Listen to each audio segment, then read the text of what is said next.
Bom dia, turma. Hoje nós vamos trabalhar e vamos conhecer o que é uma variável do tipo vetor. Então, a gente vai criar um projeto aqui para a gente poder trabalhar com vetores.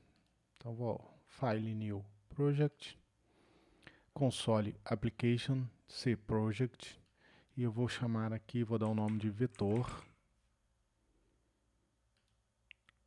e vou criar uma pasta na área de trabalho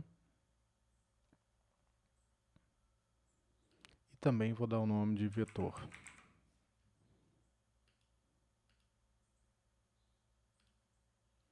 Beleza. Vou apagar essa estrutura. Nós já fizemos isso várias vezes, né? Preparando o código para iniciar a programação, preparando a nossa estrutura básica, né? A gente apaga aqui os argumentos do int main, que a gente não vai trabalhar por enquanto, e podemos começar a utilizar uma variável do tipo vetor. Vou colocar aqui, ó, exemplo de utilização de vetores, tá? Então, o que é uma variável do tipo vetor? A variável do tipo vetor, ela diferencia das demais pela seguinte característica: ela pode armazenar dentro dela mais de um valor ao mesmo tempo, simultaneamente. Como é que ela ela controla isso? Como é que a gente pode controlar isso? Nós vamos ter uma variável, tá? Aonde esta variável vai possuir um índice. Esse índice é como se fosse um compartimento, tá? Imagine um guarda-roupa onde possui uma série de gavetas e para cada gaveta tem um número. Gaveta 0, gaveta 1, gaveta 2, gaveta 3. Então eu tenho 4 gavetas iniciando no 0, onde cada gaveta eu posso botar um valor diferente do outro. Então é uma variável de uma posição de memória, né, uma área de memória, aonde dentro dela eu tenho vários compartimentos que são gerenciados por um índice. Então, para a gente mostrar isso, para a gente exemplificar a utilização, como é que eu crio uma variável do tipo vetor, eu vou criar aqui, ó, uma variável do tipo inteira. Eu vou colocar uma variável i, que vai servir para controlar o índice, e eu vou colocar uma variável aqui do tipo vet, aonde dentro dos colchetes eu coloco a quantidade de elementos. Então, se eu colocar, por exemplo, aqui 4 elementos, então ela vai ter 4 elementos dentro desse vetor, tá? Então, isso quer dizer que a variável vet vai ter o índice 0, 1, 2, 3. Eu vou poder manipular isso, tá? Um outro detalhe interessante é o seguinte: sempre que a gente for trabalhar, ou geralmente quando a gente vai trabalhar com vetor, tá? Ele é muito ligado, muito íntimo da estrutura for que nós acabamos de ver. Então vocês vão ver que a maneira mais fácil da gente utilizar é utilizando o for. Por que eu utilizar o for? Porque vamos imaginar o seguinte: eu vou fazer uma leitura. Então, vamos supor que eu queira fazer a leitura desse vetor, né? Permitir que o usuário digite um valor e armazene dentro do índice. Então, eu vou utilizar, por exemplo, o scanf, que nós já aprendemos. Vou utilizar o scanf. Vou colocar aqui dentro o porcento i, é uma variável do tipo inteira, vírgula, e comercial, e vou colocar aqui, ó, vetor vet, e eu tenho que passar, é um vetor, eu tenho que passar um índice, índice 0. Agora, imagine só, se eu fosse, por que utilizar o for? Porque, olha só, eu tenho uma variável de 4 elementos, tá? Então, tecnicamente, eu teria que fazer isso aqui, ó. Opa, eu teria que fazer isso aqui, ó.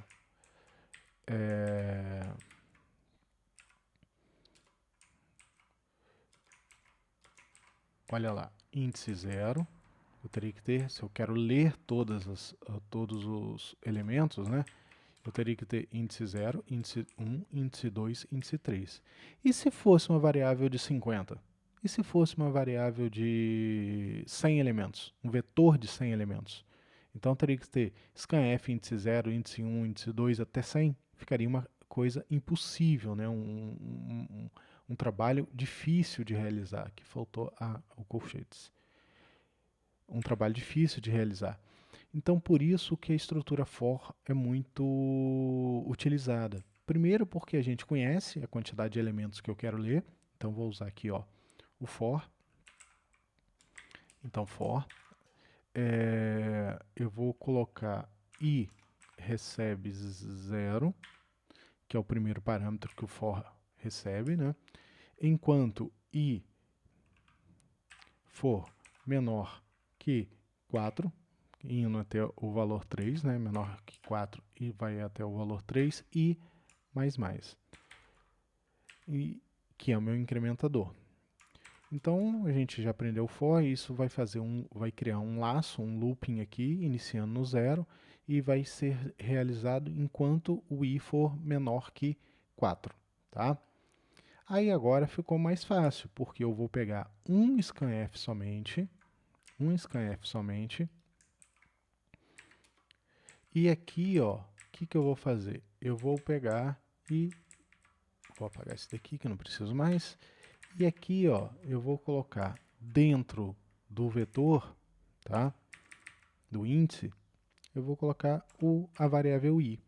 Por quê? Vamos lembrar que o for, a primeira vez que ele entrar no laço, entrar no looping, o i vale 0. Então, eu vou estar fazendo a leitura do vetor índice 0. A segunda vez que ele for fazer o looping, o i vale 1. Então, eu vou estar lendo o vetor índice 1. E assim por diante, até atingir o valor 3, né, que eu vou ler o terceiro índice do vetor, e vou terminar e vou sair do looping. Então, aqui só para melhorar, né, a nossa visualização, a gente sabe que sempre, geralmente junto com o scanf, a gente pode utilizar e deve utilizar o printf. Então, vou colocar aqui o printf, que é um comando para impressão na tela, e vou fazer aqui uma mensagem: digite um valor para o VET % i. E aqui eu vou colocar o izinho para ficar mais bonitinho, tá? Legal.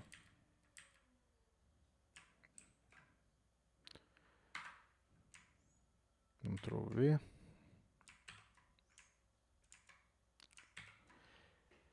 Eu estou salvando, ele já vai pedir para salvar dentro da pasta vetor, tá?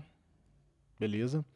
Então, o que eu fiz aqui? Eu simplesmente pedi para ele digitar um vetor, né, digitar um valor para o vetor, e mostrei o vetor e o índice dele. Então, a primeira vez que ele entrar, o i no vale 0, então ele vai exibir vet índice 0, tá? Uma simples impressão. E depois eu faço a leitura. Vamos ver se vai funcionar.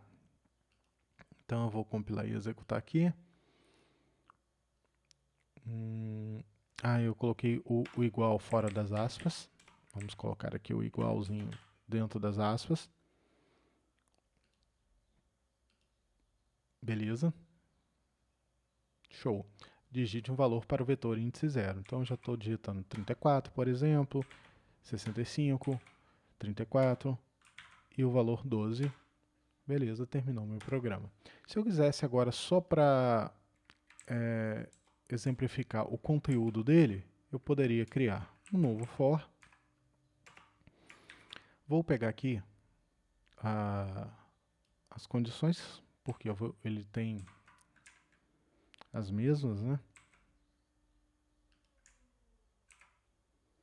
Deixa só eu organizar isso daqui. O for ficou com parênteses a mais, beleza, tá aqui. E agora eu simplesmente vou imprimir o conteúdo do vetor. Tá? Então, aqui eu não vou pedir mais para digitar, eu vou pedir para... eu vou mostrar, né? Então, eu vou colocar aqui...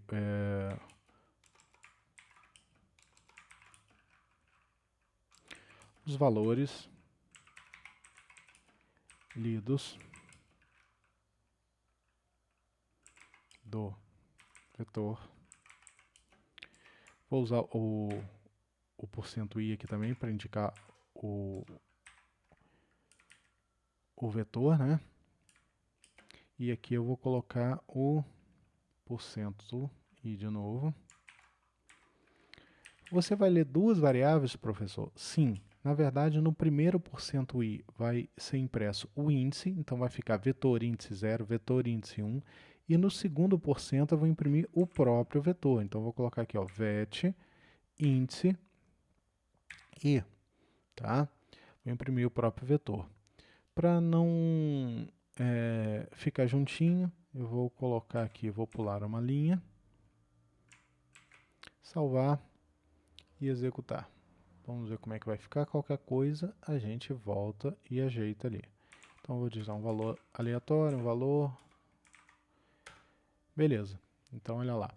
Ele colocou, digite o valor para o vetor índice 0, índice 1, 2 e 3, tá? E a gente colocou, depois ele imprimiu os valores lidos do vetor índice 0, índice 1, índice 2, índice 3, certinho. Beleza? Com isso, a gente viu um exemplo de utilização de vetores. Gente, obrigado, um abraço.